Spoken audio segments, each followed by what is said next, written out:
Welcome to Rediscover Christmas. Here we are, Advent week number 4.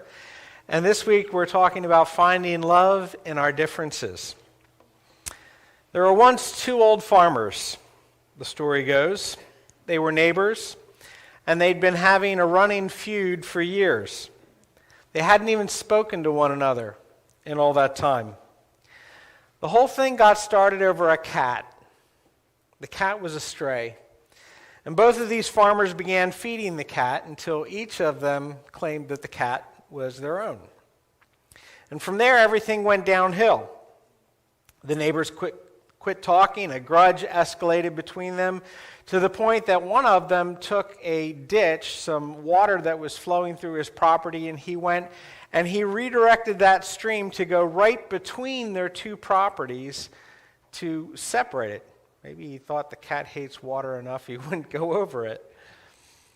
One day a stranger, a carpenter, came through the town looking for work. He knocked at the door of one of the farms, and the farmer said, "Well, if he's going to try to divide us with that ditch, I might as well finish the job. I don't even want to look at him." So he asked the carpenter to build him a fence high enough that he wouldn't be able to see over, and he had some wood out in the shed, and the carpenter said, "Well, that's not going to be enough wood to build a fence high enough that you can not see your neighbor." So the carpenter said he would do it, but it would take a lot more wood. So the guy went on into town to get more wood, and the carpenter started to work with the wood that he had.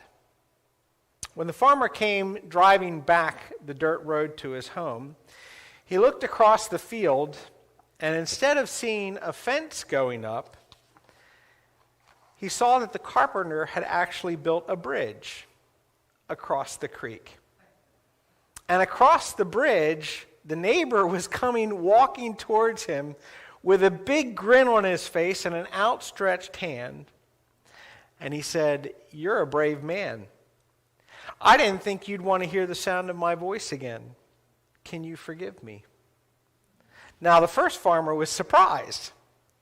He reached out to shake his neighbor's hand and found himself saying, "Aw, shucks, I knew it was your cat anyway." So that's the story by a singer-songwriter, David Wilcox, and he uses it as an introduction to a song called "Fearless Love." The song goes on to weave together another narrative about a church protest and a person being caught up in it. The lines were clearly drawn as to who stood for what until someone got hit with a stone. And then it didn't matter whose side they were on. Somebody was bleeding. The song goes on to remembering Jesus teaching to his disciples to love their enemies, using the example of carrying a Roman soldier's pack twice the distance required. Now, the Jews considered the Romans to be trespassers on their sacred land. But the chorus goes, "Fearless love makes you cross the border." The love that Jesus embodied to our world is indeed a fearless love. Besides simply lacking any fear, the love of Jesus defies and overcomes fear. You know, I think if Jesus were walking the streets of our town today, I expect he would probably wear a mask to go into shops because that's what's required. He would probably social distance where that was required. Jesus mostly did what was required of him, except where it violated the law of love. Loving God and loving your neighbor. Then again, because Jesus made exceptions for the law of love, he might also reach out his hand and touch the sick to heal them, like he did to the lepers in his day. That was pretty reckless. But love fearlessly crosses boundaries, even reasonable boundaries. Today, as we continue our journey through Advent, we're focusing on the love that Jesus brought into our world and into our lives. As a quick recap, the word Advent means coming or arrival, and the season is marked by expectation, waiting, anticipation, and longing. Advent is not just an extension of Christmas. It's not just a way to make Christmas last longer. It's the rediscovery of Christmas. It's a season that links the past, present, and the future. Advent offers us the opportunity to share in the ancient longing for the coming of Messiah, to celebrate his birth, to be alert for his second coming, and to be aware of his presence here and now. Advent looks back in celebration at the hope fulfilled in Jesus' coming, while at the same time looking forward in hopeful and eager anticipation of the coming of Christ's kingdom when he returns for his people. During Advent, we actively, hopefully wait for both. Each week, we're focusing on a different attribute of God represented in the coming of Jesus: hope, peace, joy, and now love. Each week, we have been looking at someone in the Christmas story that exemplifies that characteristic. But this week, we're going to look at the whole cast of Christmas. And we're going to add a few characters to that cast.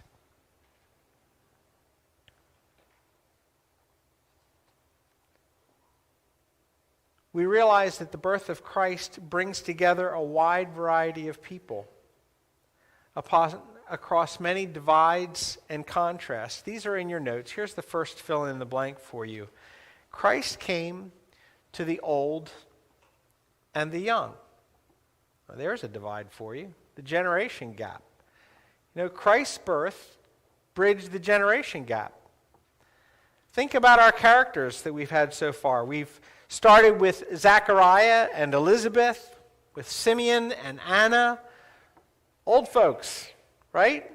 Who are anticipating the coming of Messiah.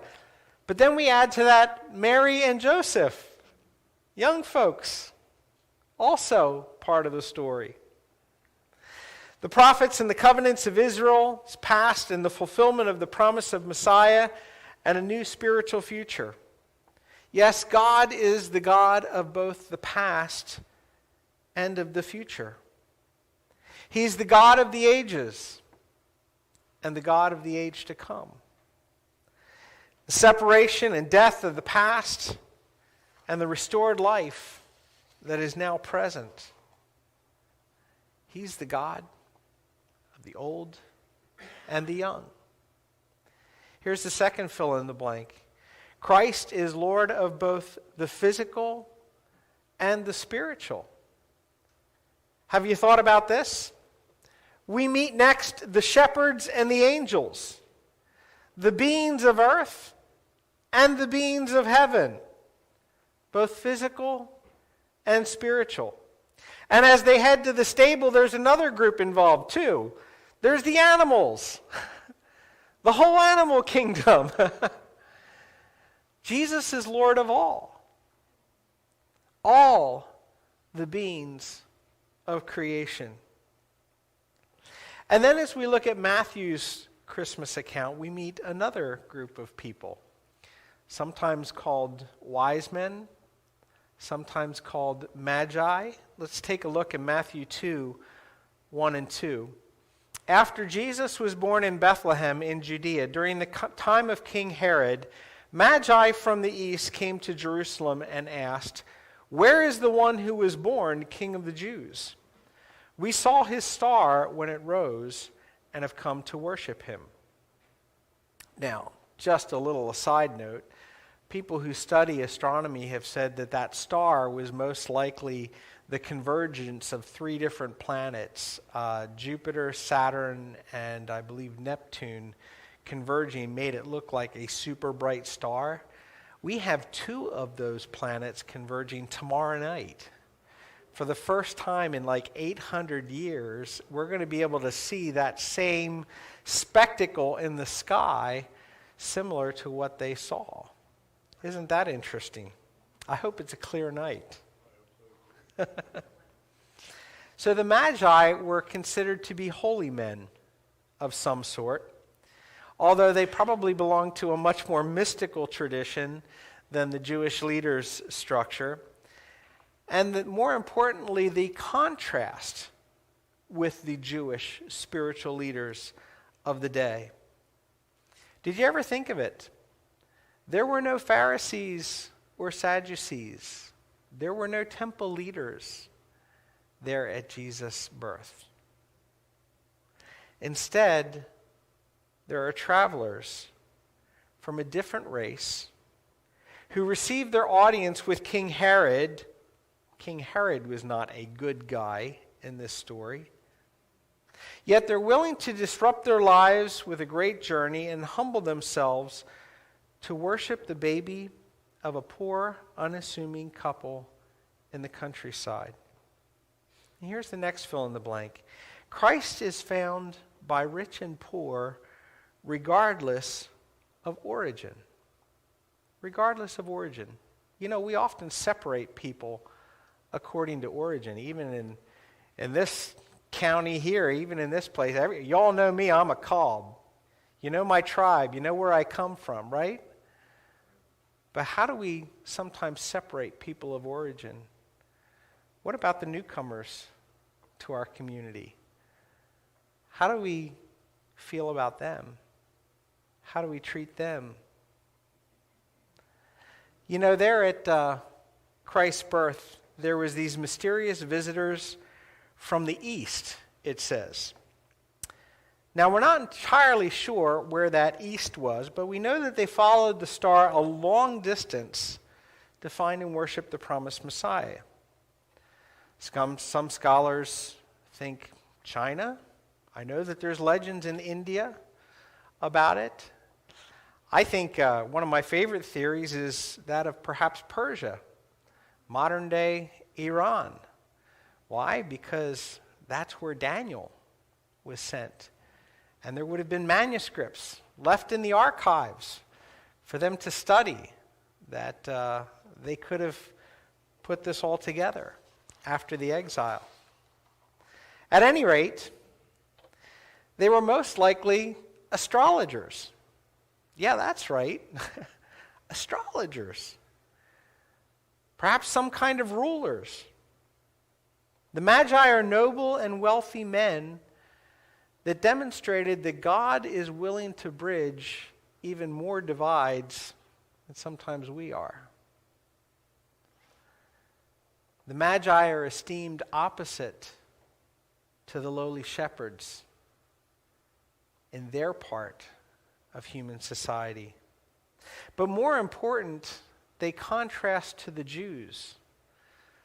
The Magi are Gentiles, not Jews.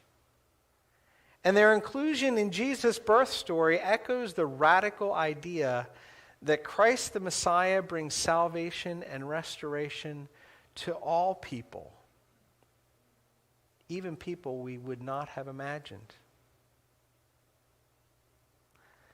The cast of characters that God assembled for the arrival of his Son on earth is far from what any of us would have expected.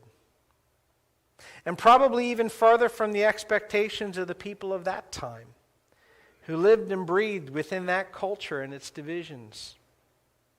To us, it may have seemed like a ragtag bunch, but to them it was downright blasphemous that the Messiah would be so lowly, associated with the full spectrum from unclean, lowly shepherds all the way to foreign kings, Gentiles. Could Jesus have broken down any more barriers just by simply being born? Hardly. He pretty much covered them all. And in doing so, God revealed several things about his love that I'd like for us to explore today. First of all, and this is number one on your outline, Christ's love is embodied. Christ's love is embodied. It's not just an idea. It's not just a thought. Here's your fill in the blank. God is love. And the Bible is his love story for all humanity. The Bible talks about love in many places, but most significant is the love that God demonstrated towards humanity.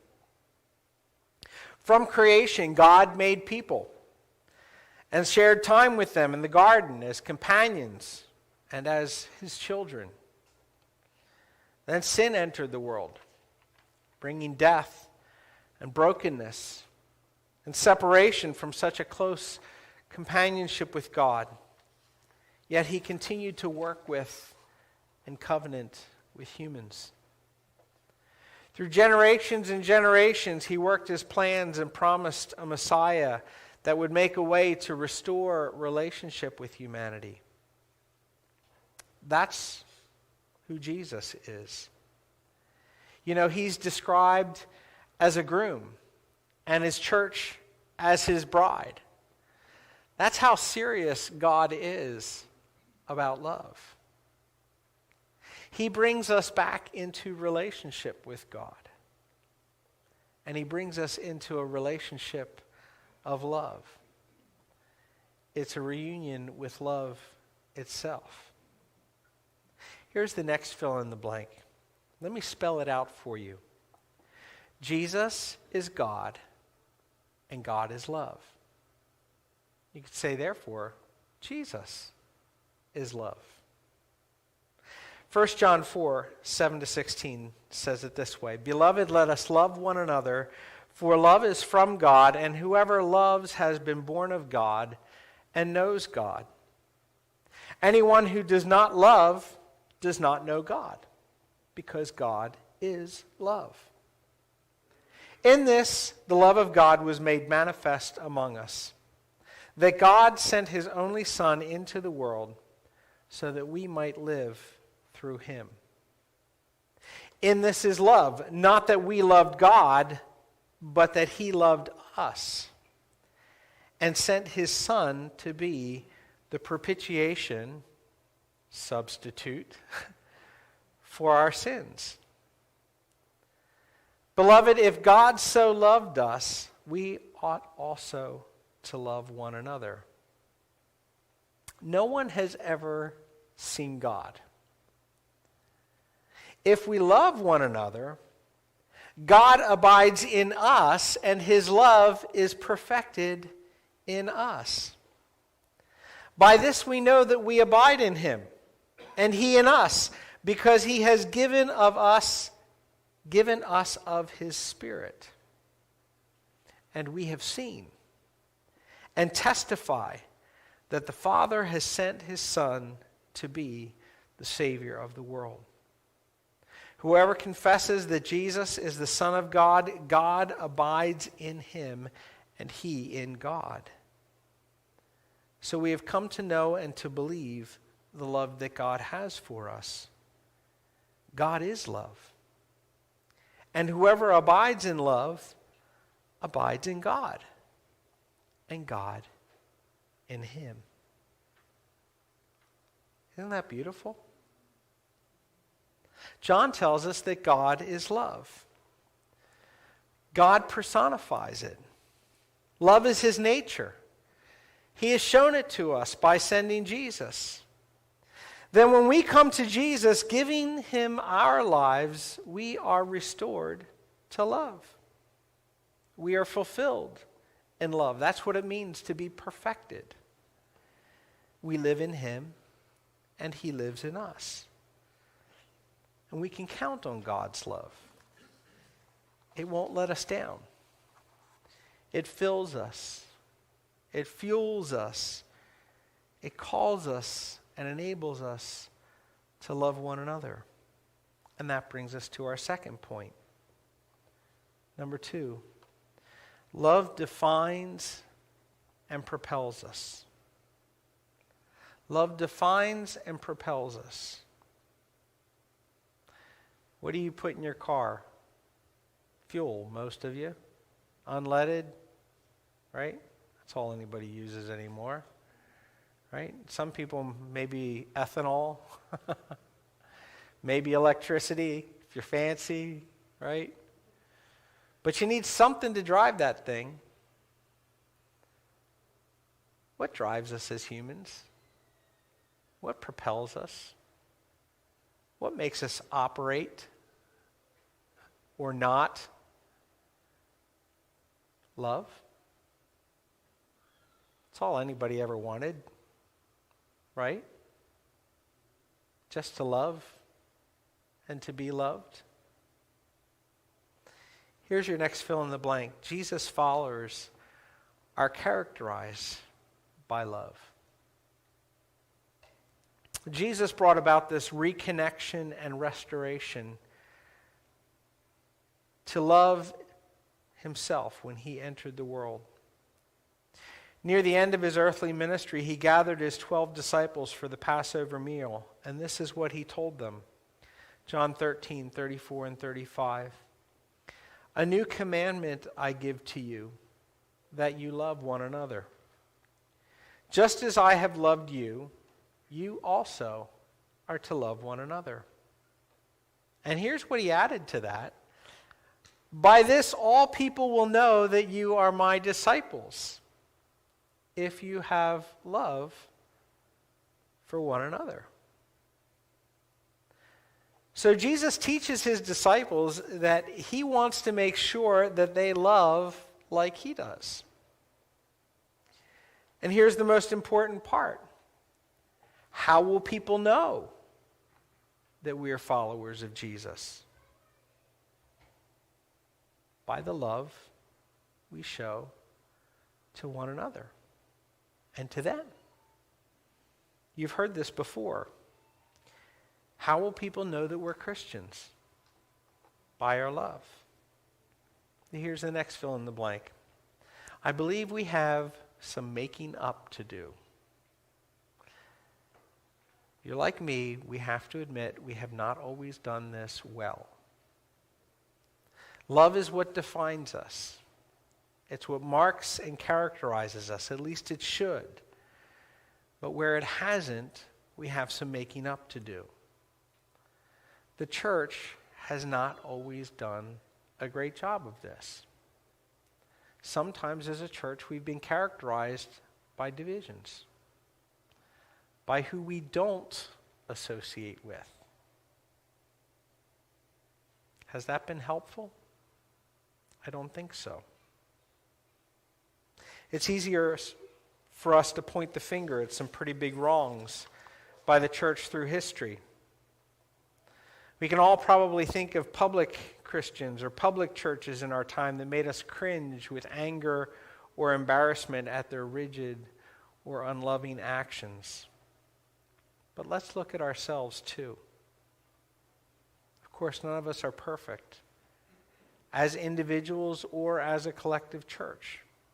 It's not just that sometimes we've acted in unloving ways, but we've also missed many opportunities to love. Not just what we've done, but what we haven't done. Each of us can certainly find opportunities right now, in this Christmas season, and in our current culture and climate. Certainly, we can find opportunities to allow God's love to flow through us to others. And that brings us to our third point. Love empowers us to cross the borders.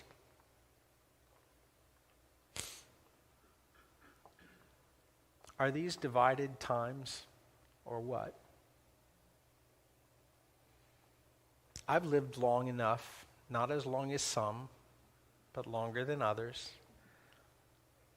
I've lived long enough to see that I believe we are more divided now than at any time in my lifetime. John's saying amen. He's lived longer than I have. Seems our culture, our nation, our world, people have multiplied ways to divide us. It seems that the us and thems have been running very high of late. You know, I grew up when this church was part of the Mennonite church, and I was raised in another Mennonite church a little ways along the way, and you know, we were used to being a very closed culture. There was a lot of us and them. We mostly thought in those categories. It's by no means an excuse, but throughout history, our world has been filled with wars and plunder and oppression. There have always been the weak and the powerful, the haves and the have-nots. There's been so much us versus them since Jesus' day, and even further back in history. Sadly, there still is. But here's the declaration I want to make this morning. This is your next fill in the blank. In Christ, there is no us and them. That's why Jesus' teaching was so radical. It's why God's love is so radical. Matthew 5:43 and 44, Jesus said, "You have heard that it was said, 'You shall love your neighbor and hate your enemy.' But I say to you, love your enemies and pray for those who persecute you." Jesus didn't only tear down walls of division at his birth, he continually reaches across the chasm of separation and exclusion. Think about it. He befriended tax collectors. He even invited one, Matthew, to be part of his 12 disciples. He spoke with the Samaritan woman at the well. Now, that may not seem radical to you, but in Jesus' day, and even still anywhere in the Middle East, a man talking to a woman in public is not a respectable thing to do. Especially a Samaritan. He told his listeners that if a dreaded Roman soldier forced them to carry his pack for 1 mile, which soldiers could and would do, that they were to carry it 2 miles instead.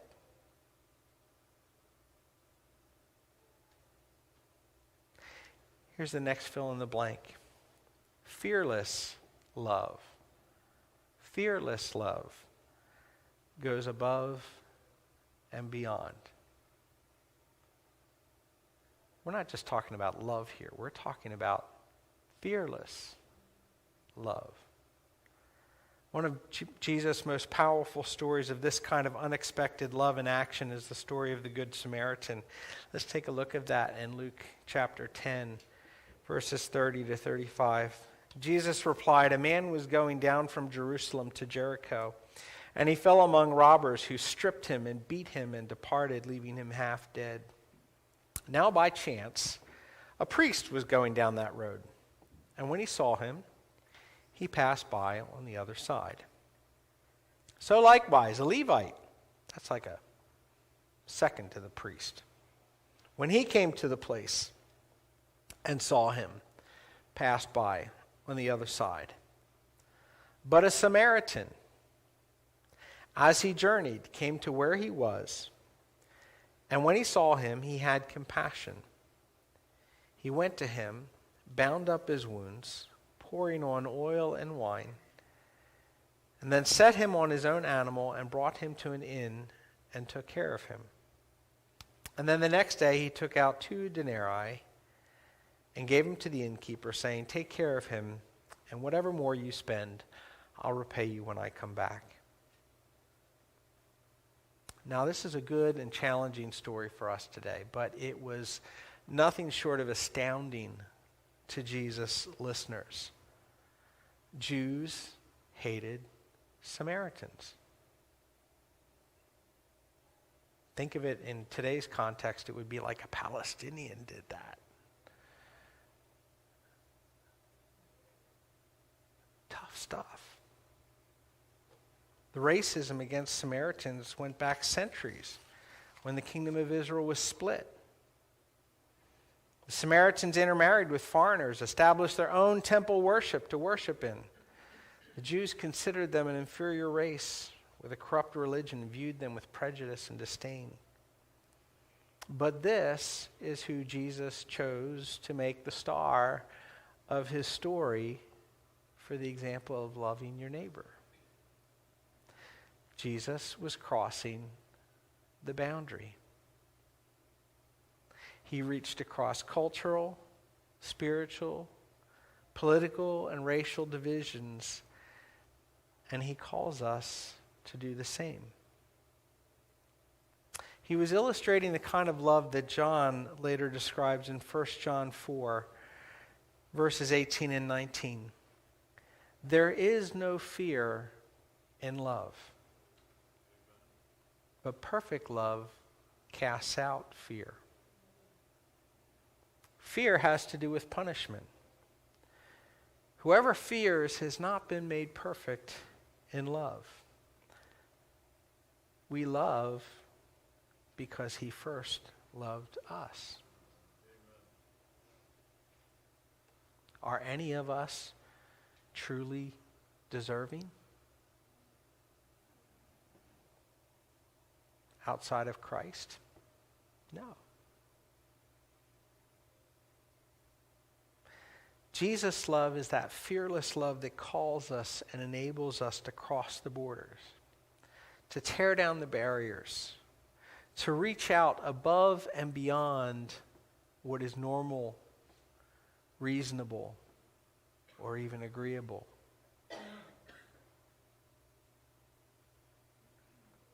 The fear that's driven out by love is the fear within ourselves. What if they don't like me? What if they reject me? What if they don't respond well? Love overcomes that fear. It overcomes the fear of the other. It may not look like us or sound like us or share the same perspectives or experiences as us, but maybe reaching across the divide begins in your own family. Maybe in your home, or in your neighborhood, or in your workplace, or in your community. Jesus, at Christmas time and all the time, calls us together in his loving presence and unites us to make room for all, whether we think they deserve to be there or not. There's humility in love. It's a willingness to put someone else first. Sometimes love is simply taking the simple step of building that bridge, a gesture, an invitation. Sometimes it's being willing to listen and not defend.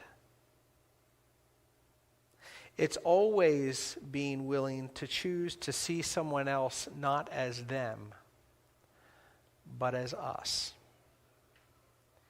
Equally loved by God, equally welcomed into his presence, equally drawn into and propelled by this miraculous, divine, all-consuming love. That's God's love. That is the gift of Christmas. And that is the heart of Christ.